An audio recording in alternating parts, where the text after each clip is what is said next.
Fala, galera! Meu nome é Manu. Meu nome é Ana. Meu nome é Giovana. Meu nome é Caterine. Misael. Meu nome é Joshua. E hoje a gente vai fazer um trabalho sobre a ditadura. Valeu, até a próxima. Então eu vou falar do contexto, do que estava acontecendo antes da ditadura começar. Bom, antes da ditadura começar, quem era presidente era o Jânio Quadros. Ele renuncia à presidência e logo após o Jango assume, o João Goulart. Bom, o João Goulart ele já era conhecido pela população porque na época de Vargas ele era o ministro do Trabalho, então ele foi responsável por aumentar 100% do salário mínimo. Foi aí que a população começou a gostar bastante dele, mas as elites não, porque como ele era uma pessoa progressista, ele queria essas reformas sociais, então ele era uma pessoa que via como um todo, não só pensando nele e pensando nas elites. Por isso que o Congresso e a maioria dos políticos não gostavam dele. A maioria dos políticos só queriam favorecer eles mesmos.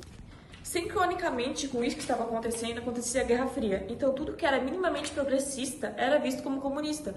E o Jango, ele era uma pessoa progressista. Por mais que ele não fosse de esquerda, ele não fosse socialista, ele não fosse comunista, ele era progressista. Então, automaticamente, ele era visto como comunista. Bom, para o Jango entrar no poder, aconteceu a campanha da legalidade, que foi uma manifestação ali civil e militar, que basicamente fez com que Jango entrasse no poder, derrubando o veto das Forças Armadas. Isso fez com que ele entrasse no poder em 7 de setembro de 1961.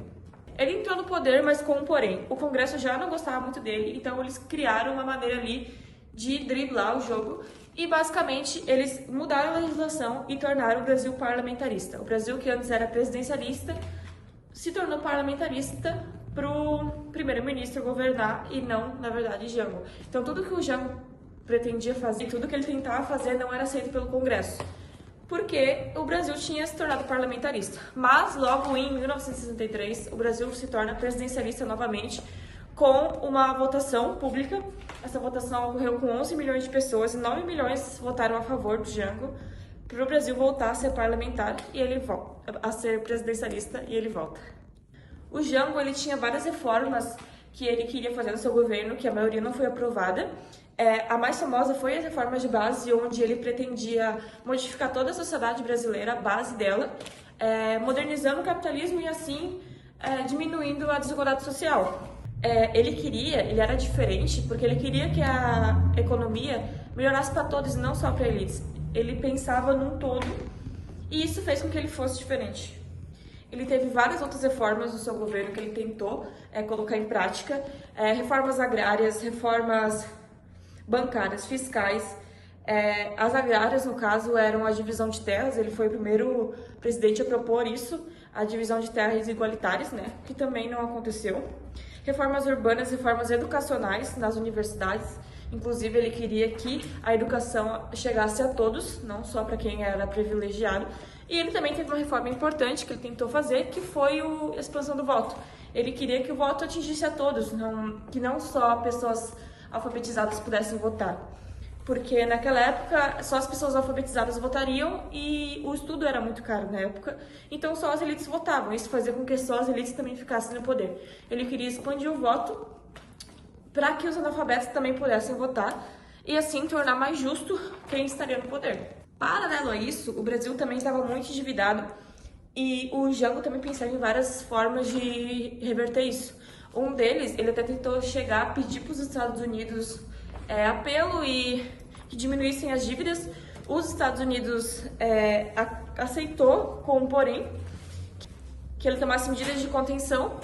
Isso ia contra o que o Jango pensava, então o Jango negou e o Brasil continuou endividado. Como que o Jango caiu? Basicamente, com todas as dificuldades que o Brasil enfrentava, em meio a isso ele fez um grande comício, ele reuniu mais de 150 mil pessoas e basicamente falou abertamente que ele ia fazer as reformas de base dele, o Congresso querendo ou não. Isso causou muita polêmica na época, inclusive as pessoas que estavam lá, tinham muitas pessoas com placas querendo a volta do Partido Comunista, então o Jango, que já era visto comunista, agora foi mais visto ainda. E é claro que os militares e os outros políticos acharam isso um desrespeito, e aí eles começaram a tentar tirar Jango do poder. 13 de março e 6 dias depois, aconteceu a Marcha da Família com Deus pela Liberdade, onde foi uma manifestação de pessoas que eram contra Jango e depois que viram esse comício, foram para as ruas manifestar, alegando que elas estavam protegendo a família, protegendo a liberdade e que o Brasil viraria Cuba. Nisso também, alguns dias depois, no dia 28 de março, alguns fuzileiros da Força Nacional, os fuzileiros de base, de baixa patente, se revoltaram contra os de alta patente, alegando novas condições de trabalho, porque eles viviam condições muito precárias. E eles também eram a favor das reformas de base de Jango, o que os militares eram contra. Então, em uma manifestação que aconteceu ali com os militares de baixa patente, acabou que o Jango foi, cumprimentou todo mundo, falou com todo mundo e apoiou.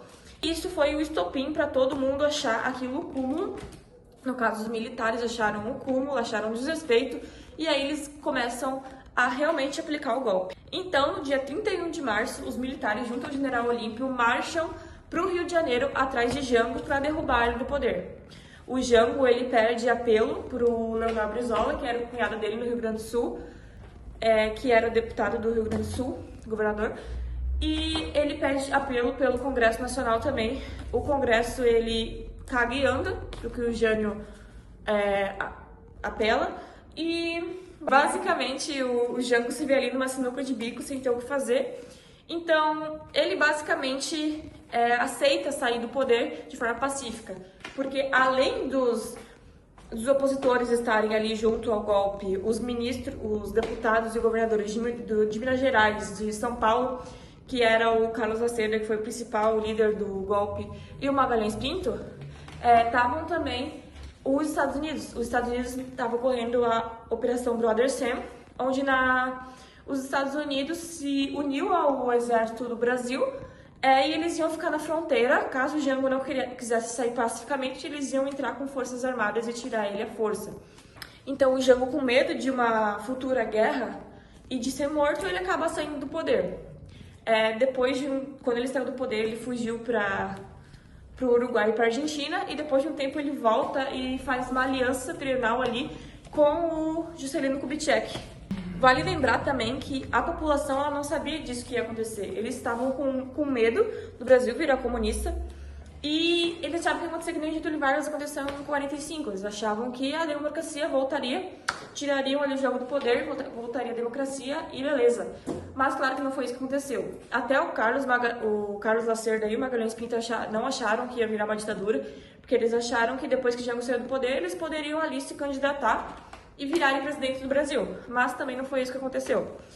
Então, no dia 2 de abril, o golpe é instalado. Não foi instalado dia 1º, porque eles veem o dia 1º como dia da mentira, eles não queriam que fosse relacionado ao dia da mentira. Então, no dia 2 de abril foi instalado o golpe, e o Brasil começa a viver a pior fase da história do Brasil, claro, tirando a escravidão. Hey, teacher, look my biceps, look. Isso é internet. Bora, Misael! Bom, logo após o golpe, a democracia ela foi rapidamente desmontada.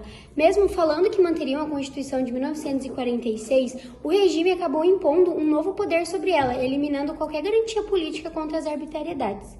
Dito isso, o ato institucional número 1º, do dia 9 de abril de 1964, ele subordinou a Constituição aos objetivos e à valorização do próprio golpe, onde ele dava poder aos militares de poder mudar a Constituição sem nenhum tipo de regra democrática, e eles conseguiram legalizar essa nova ordem autoritária. O ato ele suspendeu direitos democráticos ao permitir caçar e suspender direitos políticos sem julgamentos por decisão do executivo. Então, esses poderes eles foram aplicados no dia 10 de abril de 1964. E aí começou a sair as primeiras listas de castrações, como um exemplo dessa aqui, e a que acabou atingindo dezenas de opositores. Um exemplo também, né, foi os 41 deputados que foram perseguidos, e junto dele também o ex-presidente João Goulart. Aqui a gente tem uma foto da tomada do Forte de Copacabana, durante o golpe, né, na madrugada ali do 1º de abril de 1964, né, mas como a Manu comentou, na prática, foi no dia 1º, só que, e na escrita tá dizendo que foi no dia 2º, né, no dia 2 de abril, pois eles não queriam que as pessoas acreditassem que o dia 1º de abril era o dia da mentira, então eles podiam não levar a sério o golpe de 1964. Bom, E como que ficou os partidos de esquerda após o golpe, né? Depois de 1964, o PCdoB, ele já era ilegal, mas ele ficou totalmente clandestino e ele só voltou em 1965, quando eles lançaram a Resolução de Maio, porque eles chamavam a ditadura de pró-Estados Unidos, e ele defendeu, combateu o regime com uma resistência civil, só que sem uma revolta armada, né? Era como uma frente ampla, né, tranquila, e eles usavam também até as próprias eleições permitidas para isso. Eles criticavam a radicalização como aventureirismo. No final dos anos 60, os setores do PCdoB, eles resolveram se desligar do partido e eles optaram pela luta armada. E foi aí que começou o surgimento de novos grupos, como a ALN e o PCBR. E isso acabou dividindo a esquerda, né? E também tornando muito desses grupos rivais uns dos outros. Bom, na imagem ao lado vocês podem ver a capa da Folha de São Paulo, do dia 26 de setembro de 1967, onde eles mostram a criação dessa frente ampla que aconteceu, que foi uma aliança que uniu, né, inimigos históricos, como o Carlos Lacerda, o próprio João Goulart e também o Juscelino Kubitschek, em uma frente de oposição contra a ditadura, o que acabou, essa frente ampla acabou sendo proibida, né, um ano depois. O MDB foi a principal oposição legal na ditadura, enquanto a Arena, que era um partido próprio do governo, ela dominava as eleições. Em 1970, a Arena venceu de uma forma esmagadora, enfraquecendo o MDB. E entre 1970 e 1974, o MDB ele também acabou encolhendo por causa do milagre econômico e também da repressão. Só que em 1974 em si, ele surpreendeu porque ele venceu forte no legislativo, com o apoio dos intelectuais, movimentos sociais e também setores ligados ao PCB ilegal. E a partir disso, acabou levando mais repressão aos próprios comunistas. O governo ele reagiu com a Lei Falcão em 1976 e também com as reformas em 1979 para limitar a oposição e fortalecer o partido oficial. Só que mesmo assim, o MDB acabou virando o PMDB e seguiu forte nas eleições em 1982. No fim da ditadura, o governo abriu o sistema e a oposição se espalhou entre vários partidos. Bom, o Brizola, ele não levou esse partido aqui e ele acabou criando esse, para seguir com o trabalhismo, que era muito forte tanto no Rio de Janeiro quanto no Rio Grande do Sul. E nessa onda também acabou nascendo o PT, né, que é o famoso Partido dos Trabalhadores, que segue vivo até hoje. E ele acabou vindo também de greves e movimentos populares, que nem muitos dos outros. E de outro lado, a Arena, né, que era o partido do governo, ela acabou virando PDS e também acabou surgindo o PP durante essas informações. Essa foto aqui, a gente tem uma foto também da Câmara dos Deputados pelas eleições diretas para a presidência da República. Agora a gente vai falar da pior fase e os piores acontecimentos da ditadura, que foi a parte da censura e da tortura. Bom, acho que para começar, eu vou falar dos DOI-CODs, que eles eram destacamento de operações de informações e centro de operações de defesa interna. Basicamente, eles eram órgãos do Estado, prédios que pertenciam aos estados, e eles eram órgãos legalizados de repressão política. Eles foram oficializados no governo Médici, pelos militares e pelo próprio Médici, e eles eram usados para fazer as torturas com os opositores políticos. Lá também sofriam torturas ativistas, professores, pessoas de esquerda, pessoas comunistas, pessoas socialistas, progressistas, qualquer um que fosse contra ali a ditadura. Existiam várias unidades dos CODs espalhadas pelo Brasil. As mais famosas eram a de São Paulo e do Rio de Janeiro. A do Rio de Janeiro era a Barão da Mesquita. E também, além dos CODs, existiam os DOPs, que eram basicamente os CODs, só que estaduais. E existiam também a ALBAN, que eram centros clandestinos. Então, uma ALBAN que ficou bem famosa foi a Casa da Morte, em Petrópolis, no Rio de Janeiro, onde até ela não tinha sido descoberta, ela foi descoberta por conta de uma sobrevivente que contou um relato, e logo após isso ela foi tombada, o prédio, né? Era uma casa. Bom, dentro dos DOI-CODs aconteciam coisas terríveis, muito desumanas. Inclusive, os militares que lá estavam, que praticavam isso, eles eram treinados e tinham treinamentos de tortura da CIA dos Estados Unidos. Então, era uma coisa muito pesada. Bom, os mais conhecidos eram o famoso pau de arara, como está aqui. Nessa foto é um indígena que está nesse pau de arara. A cadeira do dragão, que era uma cadeira metálica onde eles colocavam as pessoas nus e molhavam elas e davam choques nas genitálias, nas partes sensíveis, línguas e ouvidos, mamilos e tal. Além também do espancamento, do estupro, dos tapas, eles tinham um método chamado telefone, eles davam muitos tapas no ouvido até a pessoa chegar até estourar o tímpano dela. E talvez as mais pesadas, que eram as psicológicas.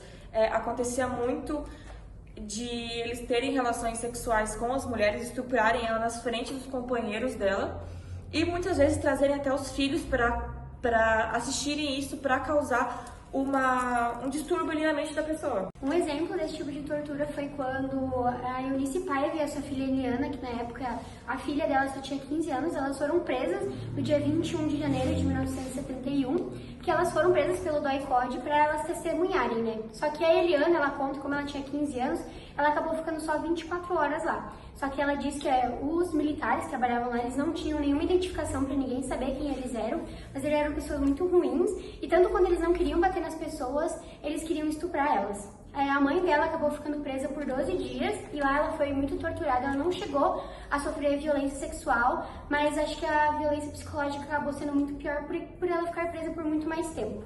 Inclusive, outra parte muito bizarra era que 90 integrantes dos DOI-CODES, os militares, foram honrados com a maior honraria do exército, que era a medalha de pacificador com palma, que é essa daqui.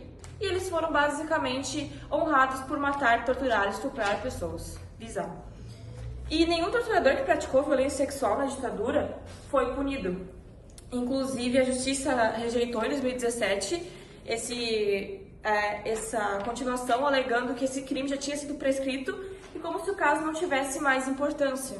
Os DOI-CODES, eles foram extintos nos últimos anos da ditadura, inclusive alguns ainda estão de pé, como o DOI-CODE de São Paulo, que hoje abriu uma delegacia. Tem muitos movimentos para tombarem esses prédios, para preservar a memória das pessoas que ali morreram e de que tudo que aconteceu ali dentro. Bom, teve uma figura muito importante do Brasil que naquela época sofreu muitas torturas, inclusive foi presa, que foi a ex-presidente Dilma Rousseff. Ela começou a sua jornada muito cedo, já com 16 anos, ela já participava de causas contra o governo. Ela foi presa e torturada, ela foi levada para os DOPS e também para centros clandestinos. Bom, as torturas que elas sofreram foram o pau de arara, também foi palmatória, choques e socos. E um desses socos, ela levou muitos socos repetidos na cara, então é por isso que a arcada dentária dela hoje em dia ela é um pouco pro lado aqui, essa parte do rosto dela é um pouco afastada, e é por causa disso. E ela ficou uns anos presa, de 1970 até 72, depois ela foi solta e continuou ali na luta contra o regime militar. Ela participou do PDT, ajudou a fundar ali o PDT, participou do MDB e posteriormente, nos anos 2000, ela entrou para o partido PT. E aí, junto no partido PT, né, o Lula, ele também foi uma vítima da ditadura, ele também chegou a ser preso, ele ficou 31 dias presos, e ele também sofreu tortura, só que não tanto quanto a Dilma, que chegou a ficar com o rosto desfigurado por um tempo. Vou falar agora sobre Emílio Médici. Ele foi o terceiro governador, ele governou entre 69 e 74. Juntamente dele veio o tal milagre econômico. O milagre econômico nada mais é do que um crescimento acelerado baseado em obras, e essas obras também geraram prejuízo ao país. Juntamente disso também veio a apreciação dos opositores. Guerrilhas urbanas foram também controladas e combatidas. Os órgãos como o DOI-CODE foram se tornando símbolo de repressão. Depois veio o Ernesto Geisel, de 74 a 79. Ele começou com uma abertura da sua política controlada e diminuiu o poder das Forças Armadas. Mesmo assim, aconteceu episódios graves como a suposta morte de Vladimir, e também a lei IA-5 foi oficialmente extinta em 78. Bom, o último presidente militar foi João Figueiredo, que governou entre 79 e 85. Ele deu só continuidade à abertura e aprovou a lei da anistia, que hoje é polêmica e enfrentou grandes movimentos sociais, como as greves da ABC, e o movimento Direta. Seu governo sofreu uma inflação alta e pressões políticas. A transição terminou com as eleições de Tancredo Neves, de 85, encerrando oficialmente sua ditadura. E muitos tempos depois, em 2011, criaram uma comissão nacional que investigou mais de 400 casos de desaparecimento e mortes. E até hoje o Brasil paga indenização às pessoas que foram desaparecidas ou mortas. A ditadura causou muitos impactos, como o 8 de janeiro de 2023, que até hoje a democracia tem que ser cuidada e vigiada. Civismo. O que é civismo? Normalmente o civismo é positivo, certo? Significa para respeitar pessoas de direitos, espaços públicos, participar da sociedade e entender que o cidadão tem responsabilidade. Só que o civismo na ditadura foi algo bem controverso, porque o civismo, ele, em vez de ajudar a sociedade, era meio que para usar as pessoas para obedecer ao governo. O civismo, ele usava as pessoas para, de exemplos, cantar o hino todos os dias, porque era obrigatório, participar de cerimônias militares e ter disciplina como educação moral, cívica, só para reforçar a obediência. Vamos falar sobre o autoritarismo. Para quem não sabe, né, autoritarismo é quando o poder fica concentrado em um só lugar e opiniões não valem de nada e acontece como se fosse num ambiente que a população não participa. Um exemplo bem objetivo assim é como se o nosso professor da nossa escola proibisse que a gente fizesse qualquer coisa na escola ou proibisse até que a gente conversasse ou até escrevesse alguma coisa, nós não ia ter opinião de nada. Thaís, é isso, geração Coca-Cola. Democracia. A democracia, todo mundo sabe, né? E a democracia é quando todo mundo pode votar, todo mundo pode falar, todo mundo pode participar, é liberdade de expressão, direitos garantidos. Só que durante a ditadura não ocorreu isso. Não ocorreu isso. Na ditadura, zero democracia. Não havia eleições diretas para presidente. Criticar o governo podia dar cadeia. Direitos básicos foram cortados. E quando que a democracia voltou? A democracia voltou aos poucos, com movimentos sociais, principalmente as diretas já. Em 1985, o Brasil voltou a ter um presidente civil. Em 1988 veio a Constituição, a famosa Constituição Cidadã que devolveu os direitos. Agora vamos juntar tudo. O que é civismo?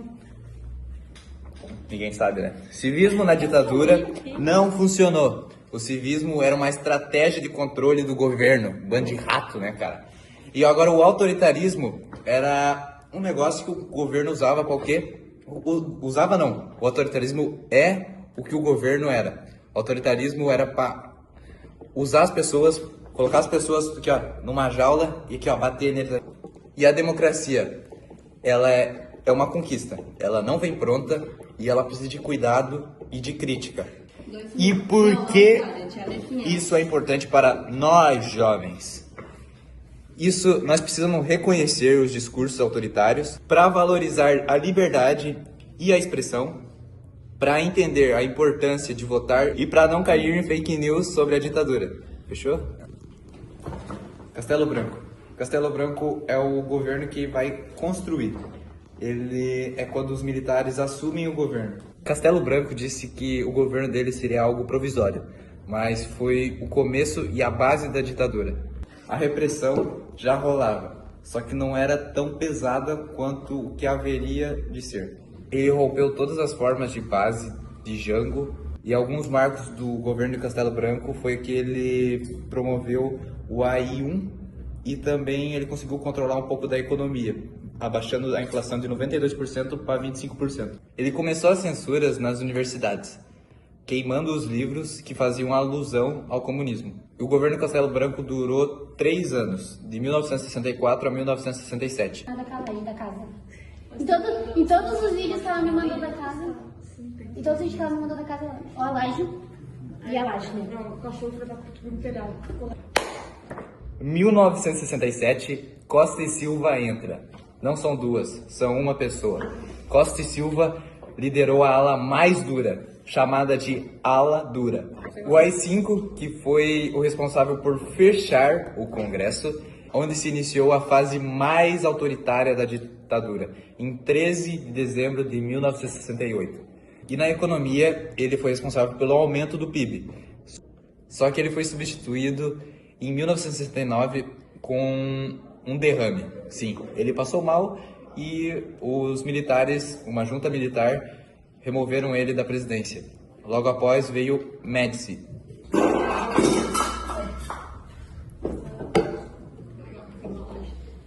Eu vou falar sobre o crescimento acelerado.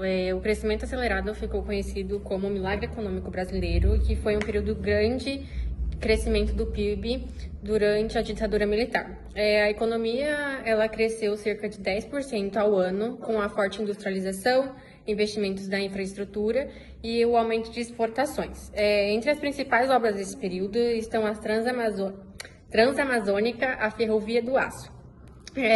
Apesar do avanço econômico, o período gerou um endividamento externo que manteve a desigualdade social e muitos impactos ambientais. O que foi a causa do milagre econômico? O milagre econômico brasileiro ele ocorreu devido a vários fatores. E um deles foi o plano de metas de Juscelino Kubitschek, que ele estimulou a industrialização e atraiu investimentos estrangeiros. Durante a ditadura militar, a estabilidade política autoritária criou ambientes propícios aos negócios, como a política baseada em investimentos públicos, incentivos fiscais e empréstimos internacionais. Alguns pontos positivos do milagre econômico no Brasil foi o crescimento do PIB, que a média de 10% ao ano entre 1968 a 1973 foi muito grande, então isso ajudou bastante. O desenvolvimento industrial, que foi o avanço rápido em setores como automobilísticos e petroquímico também. O aumento das exportações, que trouxe mais entradas de divisa, e também a infraestrutura modernizada, que grandes investimentos como estradas, energias e portos também. Pontos negativos que aconteceram, que foi o endividamento externo, que foi o forte aumento das dívidas devido a empréstimos internacionais, o impacto ambiental, que foi o desmatamento, a poluição, que cresceram com a expansão industrial, e a desigualdade social, que foi a renda mal distribuída e benefícios concentrados só às classes mais altas. Algumas das obras que foram executadas durante o período do milagre econômico foi como parte de esforço para o desenvolvimento econômico e a modernização do país, e algumas delas foram a Ferrovia do Aço, como eu tinha falado anteriormente, que ela foi ampliada para fortalecer o transporte do minério do ferro entre Vitória, no Espírito Santo, e Belo Horizonte, em Minas Gerais, que ela impulsionou a indústria siderúrgica. Também tem a rodovia Transamazônica, que foi uma grande obra destinada a integrar a Amazônia e a estimular o desenvolvimento da região.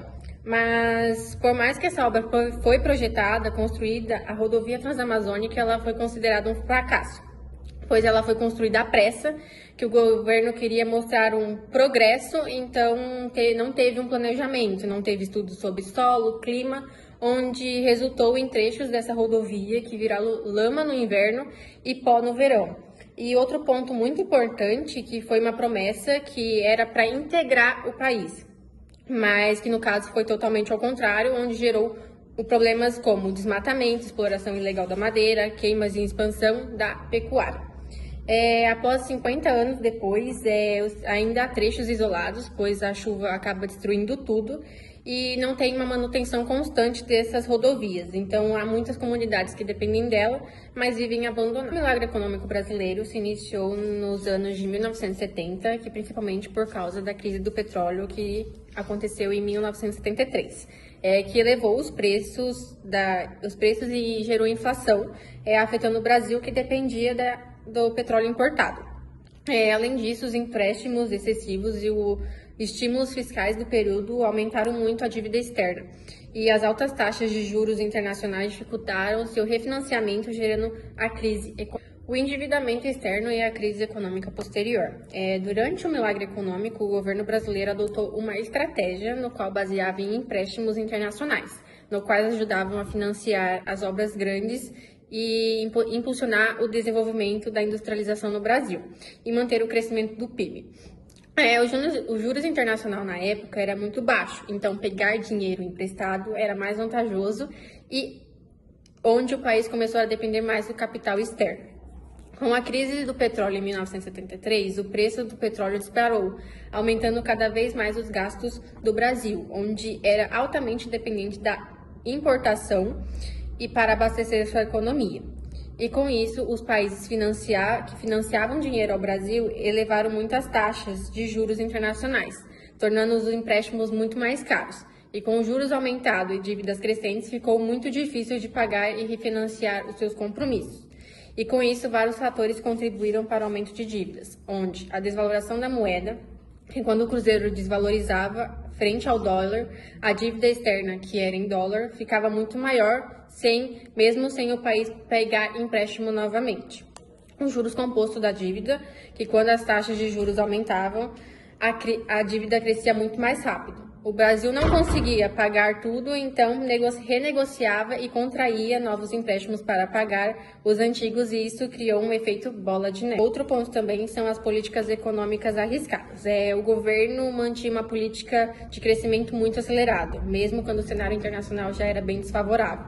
E em vez de reduzir os gastos, continuou investindo pesado. E o que exigia mais dinheiro de reduzir os gastos, continuou investindo pesado, o que já exigia ainda mais de dinheiro emprestado. Outro tópico é a desigualdade social e a concentração de renda. Como o Brasil cresceu muito rápido, esse crescimento não foi distribuído de forma igualitária à população, o que resultou em um forte aumento na desigualdade social e a concentração de renda. Embora o PIB subisse, grandes obras fossem realizadas, a maior parte desses benefícios ficou restringida e grupos específicos, especialmente classes mais altas, grandes empresários e setores industriais, ficavam com benefício. A maioria dos trabalhadores não viu uma melhora significativa na renda, pois os salários não acompanhavam o ritmo do crescimento econômico. Em muitos casos, o custo de vida aumentava enquanto os reajustes salariais eram muito pequenos, fazendo com que o poder de compra diminuísse. Além disso, o governo priorizava grandes empresas, projetos industriais, deixando em segundo plano investimentos como educação, saúde, saneamento, transporte e habitação. O que prejudicou principalmente as camadas mais pobres. Outro fator importante foi o desenvolvimento, que ficou concentrado principalmente no Sudeste, a diferença entre regiões do país. Assim, enquanto áreas de indústria cresciam, muitas pessoas continuavam vivendo em condições precárias, levando ao aumento de favelas e periferias urbanas. No conjunto, o milagre econômico fez com que a economia avançasse, mas aprofundou a distância entre ricos e pobres, e reforçou a desigualdade regionais e manteve grandes partes das populações excluídas dos benefícios do desenvolvimento. Eu vou falar sobre o processo de redemocratização. Então, esse processo foi a abertura política de gradual e de extensão. Esse foi nomeado pelo regime militar brasileiro a partir do governo de Ernesto Geisel, que durou de 1974 a 1979. Foi um processo controlado de retorno à democracia. O objetivo era reduzir tensões, afrouxar a repressão e conduzir de modo lento, gradual e seguro, mantendo o controle militar e evitando punições por violações de direitos humanos. Eu vou falar também os principais marcos dessa redemocratização. Durante esse processo, então, ele buscava reduzir a repressão e devolver liberdades de forma lenta, gradual e segura, mantendo o controle militar. Então, entre os seus principais marcos estão o avanço eleitoral do MDB, de 1974, e o fim do AI-5, 1978, e a Lei da Anistia, 1979, e o retorno dos exilados, e o fortalecimento da oposição e dos movimentos sociais, culminando nas diretas já e no início dos anos 1980. E as diretas já foi um movimento popular que reivindicava a eleição direta para o presidente, enquanto as eleições indiretas foram os sistemas usados pelo regime militar e pelo qual o Tancredo Neves foi eleito em 1985. Apesar da campanha Diretas Já ter sido derrotada no Congresso em 1984, ela abriu um caminho para eleições de 1985 para o reestabelecimento das eleições diretas em 1988, com a Constituição Cidadã Diretas Já. Ela foi um amplo movimento de protesto e comícios de massa que ocorreu em 1984, pedindo o direito do povo de votar diretamente para o presidente do Brasil. Então, o contexto do que foi ali a Direta Já, ela ocorreu durante a ditadura militar que havia suspendido a eleição direta para o presidente por meio do voto indireto, utilizando um colégio eleitoral. A proposta de emenda constitucional para restaurar as eleições diretas, conhecida como Emenda Dante de Oliveira, foi rejeitada no Congresso por 22 votos. Mesmo derrotada, a campanha foi crucial para a redemocratização do país, fortalecendo a pressão pela volta do voto popular. As eleições indiretas, vou falar um pouquinho então, são um sistema que o presidente não é escolhido diretamente pela população, mas por um colégio eleitoral. No Brasil, esse método foi adotado durante a ditadura militar e também determinou a eleição de 1985, no qual Tancredo Neves foi escolhido presidente. Tancredo faleceu antes de tomar a posse, e seu vice, José Sarney, assumiu o cargo. As eleições diretas para presidente só foram restabelecidas de novo em 1989, após a promulgação da Constituição de 1988, que consolidou a volta da democracia. Então, a eleição indireta de Tancredo Neves, realizada em 1985 pelo Colégio Eleitoral, após a derrota da Emenda das Diretas Já, simbolizou o encerramento de 21 anos de regime militar e marcou o início efetivo da redemocratização brasileira. A vitória de um candidato civil de oposição representou um passo decisivo na transição política, ainda que conduzida de forma gradual e negociada pelos militares. Embora Tancredo tenha falecido antes de tomar a posse, seu vice José Sarney assumiu a presidência e manteve o compromisso com a abertura da democracia. Seu governo liderou a convocação da Assembleia Constituinte responsável pela elaboração da Constituição de 1988, marco jurídico da nova ordem democrática no país. 3 anos depois, em 1989, o Brasil voltou a realizar eleições diretas para presidente, consolidando o processo iniciado com a escolha indireta de Tancredo e encerrando definitivamente o ciclo autoritário instaurado em 1964. Antes de chegarem ao público, os jornais, rádios e também a TV, elas tinham muitas matérias cortadas, porque os agentes de Estado, eles acabavam pegando muito pesado em tudo que pudesse queimar a imagem do governo, como denúncias de tortura, greves, protestos de estudantes, também críticas aos militares e tudo que era notícia que fizesse as pessoas perceberem que o Brasil não estava bem naquela época. A DCDP, que era ligada à Polícia Federal, ela era responsável pela censura das artes. Eles examinavam tudo que podia ser divulgado, como as músicas, peças de teatro, os filmes e etc. E os livros também.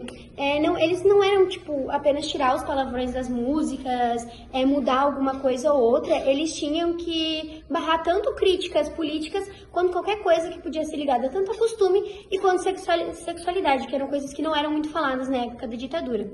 Vários artistas, eles acabaram sendo perseguidos, presos e também exilados durante a ditadura militar, especialmente depois que o AI-5, o Ato Institucional número 5º, foi criado. O AI-5, ele foi o ato mais repressivo da ditadura, pois ele deu mais poder ao presidente, porque ele tirava os direitos da população e também começou a marcar o início dos anos de chumbo da ditadura, que era a fase de maior violência e repressão. Depois da AI-5, o governo ele ganhou poder para poder fechar o Congresso e caçar os políticos, censurar qualquer forma e mandar prender as pessoas sem o habeas corpus. Ou seja, eles não davam chance para as pessoas saberem o porquê que elas estavam sendo presas ilegalmente e eles podiam sumir com essas pessoas, Um exemplo foi o próprio Rubens Paiva, quando ele foi preso, que não teve o habeas corpus dele e eles só sumiram com o corpo do Rubens. O AI-5, ele acabou ficando em vigor por mais de 10 anos e ele foi revogado no dia 31 de dezembro de 1978, no governo do Ernesto Geisel, com a parte da abertura dele lenta e gradual. A ditadura tentou calar a oposição das pessoas com censura e repressão, mas muitos desses artistas, eles criaram metáforas e ironias que, entre linhas ali, elas viraram trilha sonora da própria resistência. Um dos exemplos de cantores foi tanto o Caetano Veloso, que ele foi preso em 1968 e ele foi exilado para Londres. Uma de suas famosas músicas da ditadura se chama Alegria, Alegria, que ela estourou no 3º Festival da TV Record, com uma fala muito indireta, assim, onde ele falava a frase caminhando contra o vento, que significa você andar contra a ditadura, você andar contra toda essa repressão. Outro artista que foi exilado junto com o Caetano Veloso na época foi o Gilberto Gil. Na música dele, Aquele Abraço, é uma música que ele canta como se fosse um hino de despedida, porque ele não sabia quando que ele ia poder voltar para o Brasil naquela época. E ele depois, mais tarde, ele lança Expresso 2222, quando ele pode voltar para o Brasil, em 1972. Ele ganha essa permissão e nessa canção, a palavra expresso, ela vira uma metáfora sobre liberdade, de tipo assim, uma liberdade pela repressão que ele sentia, porque isso misturou tantas raízes brasileiras que ele tinha, quanto os sons que ele escutava, tudo que ele sentia na época que ele foi exilado em Londres.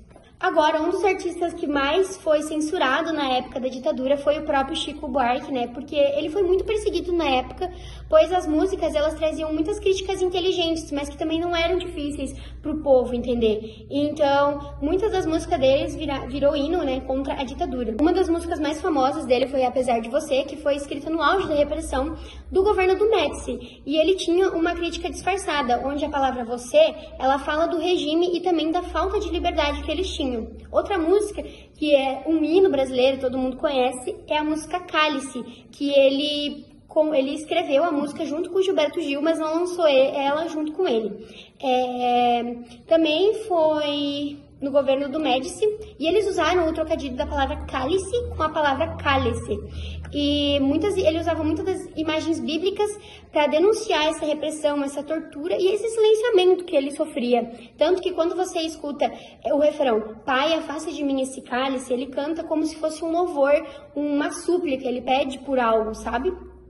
Então, essa música ela ia estrear num show chamado Foto 73, no dia 11 de maio de 1973. Só que a censura, os censores, no caso, eles desligaram os microfones quando o Chico Buarque ia se apresentar.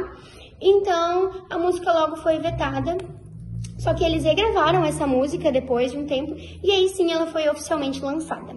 A Elis Regina foi uma das mulheres que também sofreu com a censura. Ela não chegou a ser exilada, mas ela sofreu muito da censura. Na sua música, Tiro ao Alvo, ela foi vetada, não por algum sentido político, porque a música não falava sobre política nem nada do tipo, mas era pelo modo de fala da música. Os censores achavam que esse tipo de música era de mau gosto, que as pessoas não iam gostar de escutar esse tipo de coisas, pois na música ela usa muitas palavras do jeito errado, como a palavra revólver, que ela fala revólver, e também com a palavra automóvel, que daí no caso seria automóvel na vida real. Enfim, e eles só burlaram ela nesse tipo, não teve nenhuma coisa política em volta disso. Outra cantora que também foi muito censurada na época foi a Rita Lee. Ela não faz parte do MPB, né? Mas ela é uma cantora de rock brasileira. Ela foi uma das artistas mais censuradas por causa que as suas letras, elas eram muito imorais para a época, porque ela falava muito sobre sexualidade em suas músicas.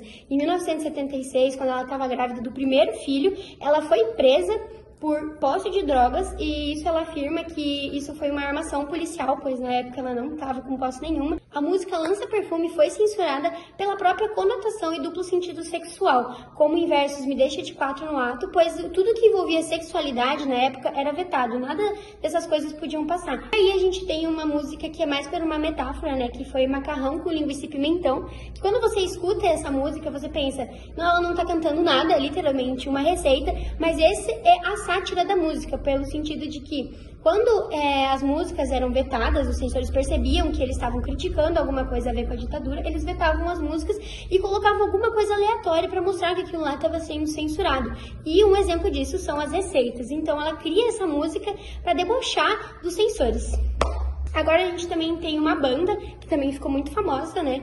Que foi Legião Urbana, que uma das músicas que eles lançaram foi a música chamada Geração Coca-Cola. Ela não foi escrita por ele, ela foi escrita por Renato Russo no fim dos anos 70 e logo depois eles lançaram. E ela retrata uma juventude presa, assim, uma juventude que não tem personalidade, que tudo não tem cultura, tudo que eles têm é muito industrializado e importado da gringa. A palavra Geração Coca-Cola vem que é tipo É uma programação, por exemplo. Quando você pensa em Coca-Cola, você automaticamente pensa nos Estados Unidos. Então, era que eles queriam mostrar que a gente não tinha liberdade de expressão própria. A gente tinha tudo que era de fora e nada que era totalmente do Brasil. Outra música que é muito famosa até hoje da Legião Urbana, ela foi escrita no fim da ditadura e também foi escrita pelo Renato. E ela é como um desabafo do próprio Renato para o Brasil, porque ele fala de corrupção, fala de violência, fala de desigualdade e que o país parecia sem rumo em respeito à população e em respeito ao povo. Bom, alguns jornais que eram contra a ditadura, eles tentaram arranjar uma forma de driblar a ditadura. E um exemplo disso é o Estadão e o Jornal do Brasil. Eles fizeram alguns macetes ali. O Estadão, por exemplo, na hora de que eles eram removidos, trechos dos jornais deles, eles colocavam um trecho do poema de Camões, Os Lusíadas, para mostrar que realmente foi tirado alguma coisa dali, que foi censurado e que eles queriam que alguma coisa não aparecesse ali. O Jornal do Brasil fez a mesma coisa, só que ele colocava receitas de bolo no lugar, para realmente mostrar para as pessoas o que eles estavam sendo censurados de alguma forma. Tinha um jornal muito famoso também, que era o Pasquim. Ele ficou muito famoso, como está nas imagens aqui, porque ele fazia muitas sátiras e ironias da ditadura.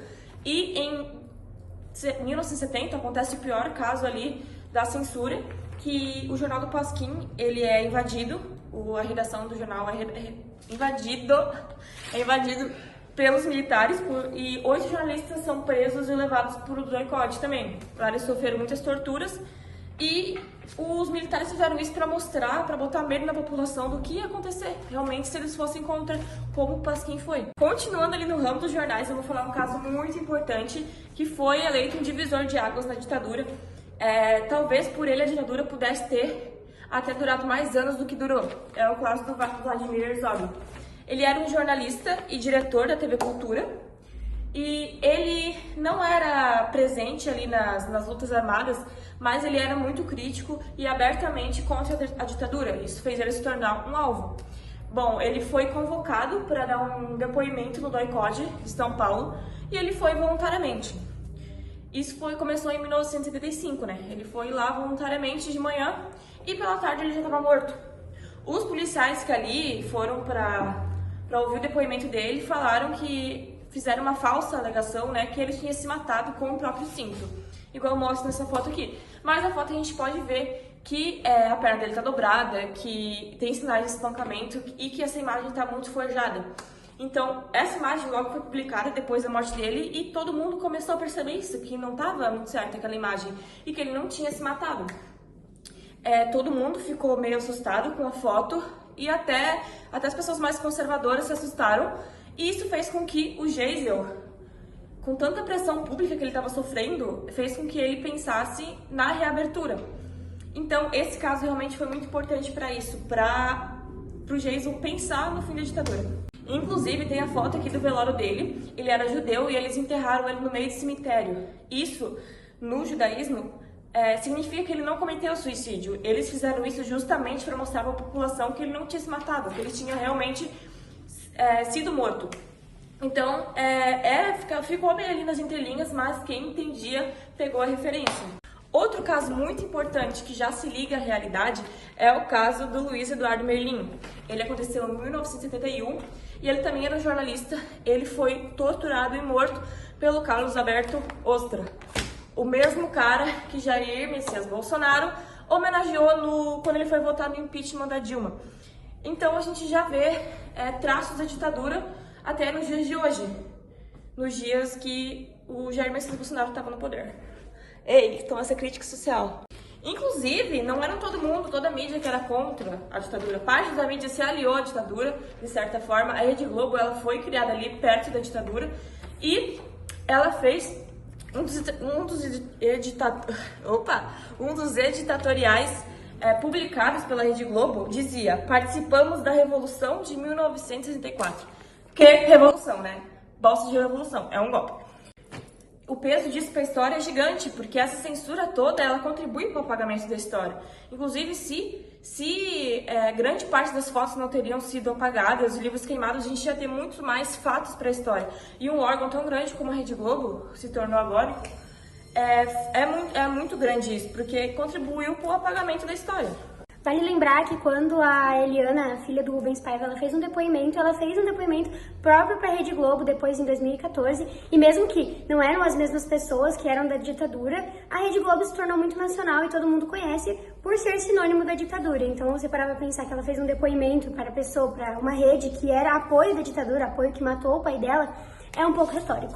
E foi por essa causa também que a ditadura durou tantos anos. Essa estratégia deles, da mídia, foi a chave da ditadura de ter durado tantos anos. A importância de uma imprensa livre é enorme, porque não existe liberdade de expressão sem uma imprensa livre.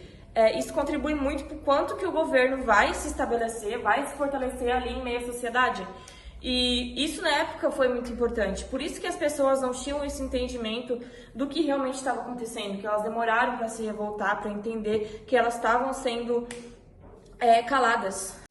Na época as pessoas não tinham esse acesso e o acesso que elas tinham era manipulado. Então elas não tinham esse entendimento como a gente tem hoje e como elas foram a ter depois de uns anos. E teve grande parte da população que sofreu muito também durante a ditadura, que foi as favelas. Os governos criaram uma política de higienização. Basicamente, é um termo meio feio, né? Mas basicamente eles queriam limpar a cidade, tirar a parte feia da cidade, que eram as casas barracos ali, as favelas. Bom, nesse meio tempo também surgiu a política habitacional, que foi o governo militar que criou, e ele criou 2 órgãos nesse período, que foi o Banco Nacional de Habitação, que era a BNH, e a Companhia de Habitação Popular. O que seria isso? Bom, eles criaram casas para as pessoas, tipo assim, no intuito, tipo, eu tirei você da sua casa, mas eu vou criar uma casa para você. Só que o problema é que essas casas foram criadas nas favelas, então, tipo assim, eram casas criadas, só que não eram casas com muitos recursos básicos. Muitos recursos básicos. Saneamento, então, tipo, bem salubres e longes. Então, tipo assim, as pessoas elas foram para essas casas na periferia, só que elas não tiveram acesso básico nenhum. Então foi meio que uma jogada ali que eles tiveram, falaram, vocês não vão morar aqui, vocês podem morar naquelas casas ali que estão bem ruins, e fechou pra vocês. Bom, aconteceu muitos casos de higienização das favelas, né? Da retirada dessas pessoas dali, mas o mais conhecido foi a favela da Praia do Pinto, que se localizava ali perto do Leblon, onde é a zona sul do Rio de Janeiro. Bom, essa favela já tinha sido especulada pelos jornalistas que ia ser retirada dali. Alguns jornais já previam isso e uns 2 meses antes disso acontecer, os jornais já publicavam sobre isso. E aí, quando realmente aconteceu, foi em 69, foi forjado um incêndio ali, que queimou muitas casas e tirou muitas pessoas dali, para acelerar esse processo de remover as pessoas dessa parte ali do Leblon. Essas pessoas elas foram levadas para outras favelas do Rio de Janeiro, por casas que o Estado mesmo construiu, foram levadas para a favela da Cidade de Deus, Zona Oeste, Muita Esperança no Caju, e isso gerou uma grande desarticulação da sociedade na época, porque tirou essas pessoas dali e deixou a parte ali livre para construção, né, de vários prédios e modernização da cidade, limpou a cidade e, de certa forma, deixou a cidade uma vista mais rica, tirando ali as pessoas que eram vistas como pobres daquela área. E para concluir, a ditadura ela começou com essa promessa de defesa da democracia, dessa transição pacífica de governo, mas não foi isso, durou 21 anos. Causou muitos impactos que até hoje a gente lida com eles. Muitas pessoas ainda acreditam nisso, acreditam que isso é o certo, e realmente não foi certo. E para concluir, a ditadura ela começou com essa promessa de defesa da democracia, dessa transição pacífica de governo, mas não foi isso, durou 21 anos. Causou muitos impactos que até hoje a gente lida com eles. Muitas pessoas ainda acreditam nisso, acreditam que isso é o certo, e realmente não foi certo. Bom, o golpe de 64, né, ele não salvou em nenhum momento a democracia, ele em si, ele destruiu isso, e até hoje a gente sofre com as consequências dessa democracia destruída e essa superinflação que existe no mundo, porque, como a Manu falou, foram 21 anos de história, foram 21 anos de ditadura, em que as pessoas elas não puderam se expressar livremente, que elas eram presas, elas eram programadas a serem ditadoras, então foi uma coisa muito tensa. Logo após a ditadura também teve 10 anos, mais de um século, para controlar a hiperinflação que foi causada pelos presidentes. Então, até o Brasil se reestruturar novamente foi muito difícil. A cabeça das pessoas, elas estavam conturbadas, elas estavam com medo disso acontecer novamente. Até as pessoas que perderam a família, até hoje sofrem com isso, sofrem com o peso de ter um familiar sido torturado, sido morto injustamente. E até hoje ela causa isso nas pessoas. E a gente não pode esquecer desse dia, a gente tem que sempre lembrar. A gente tem que sempre lembrar disso. E não esquecer essa parte da nossa história, porque ela foi muito importante, por mais que tenha sido muito ruim. Embora também muitas pessoas sofreram muito com a ditadura, muitas delas ainda assim acreditam que a ditadura não fez mal, mas foram pessoas que na época elas eram bem de vida, então elas não sofreram com a ditadura, elas não sofreram com esses ditadores, com esses militares. Imagina você estar dormindo na sua casa, um dia alguém bater na tua porta, levar o teu marido preso, você não saber o que está acontecendo, você e a sua família serem mortas. Então isso não acontecia com muitas pessoas, era mais com a parte baixa brasileira. E as pessoas de elite não sofreram com isso, então até hoje muita gente acredita que a ditadura foi uma coisa boa e que ela devia ter sido continuada. Eu estava pendurado no pau de arara. Eu peguei muito choque, muito choque, fiquei semanas tremendo. E aí eu estava com as pernas paralisadas. Por causa da tortura eu fui jogado no chão, os presos chegavam e os torturadores diziam: "Tá vendo isso aqui? Isso é o sangue de um brasileiro."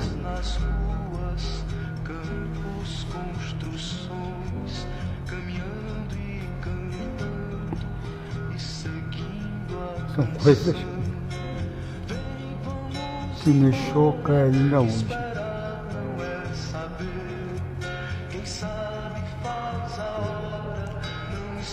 Aqui não tem democracia não, seu filho da puta. E as sequelas, na verdade, físicas, elas foram, vamos dizer, de certa forma tratadas. Mas as sequelas psicológicas, elas permanecem até hoje. Por isso que eu digo que tortura não tem fim. A tortura, ela me persegue noite e dia. Se tivesse que fazer, faria tudo de novo, eu resisti.